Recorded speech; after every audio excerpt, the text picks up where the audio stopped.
এই দেখো এখানে আলু দিয়ে দিয়েছি, এখানে পরিমাণ মতো নুন, হলুদ অল্প করে, বাকি হলুদটা আমি মশলা কষার সময় দেবো। আর এখানে ভিজিয়ে রাখা ছোলাটা দিয়ে দিচ্ছি। এই দেখো চায়ের লিকার রেডি হয়ে গেছে। এবার আমি এটা এখানে কুকারে দিয়ে দেবো সিদ্ধ করার সময়।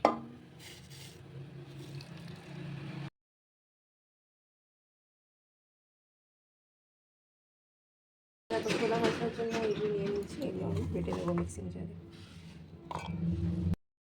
পাঁচফোড়ন দিয়ে দিলাম এখানে। এবার এই বাটা মশলাটা দিয়ে দেবো এখানে।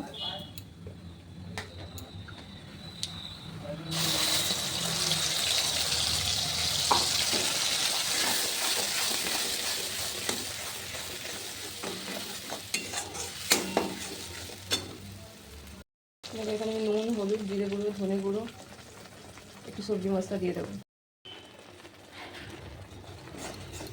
এগুলো দিয়ে ভালো করে নেড়ে নিচ্ছে, একটু কষা কষা হবে।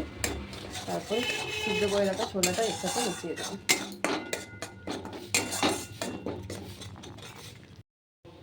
এটা দিয়ে একটু স্ম্যাশ করে নিচ্ছি সিদ্ধ করা ছোলাটা, তাহলে আরও ভালো টেস্ট হবে।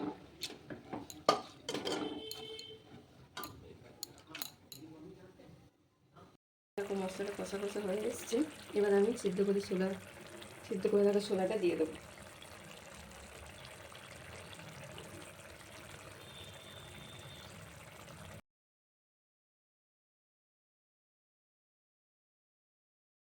হয়ে গেছে। এবার লাস্টে আমি একটু এখানে গরম মশলার গুঁড়ো দিয়ে দিলাম। একটু ভালো করে ফুটে গেলে কিছুক্ষণ বন্ধ করে রেখে দেবো।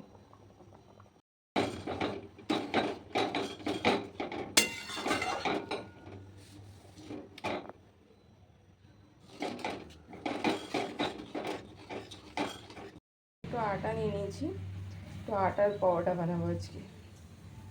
ছোলা কষা আর আটার পরোটা, ছোলা মশলা। আটাটা মেখে নিয়েছি, এবার এটা রুটি করব, এটা পরোটা করব। এখানে তেল নিয়ে নিয়েছি, ডেলিগুলো একটু বেলে এখানে একটু তেল বলিয়ে দেবো।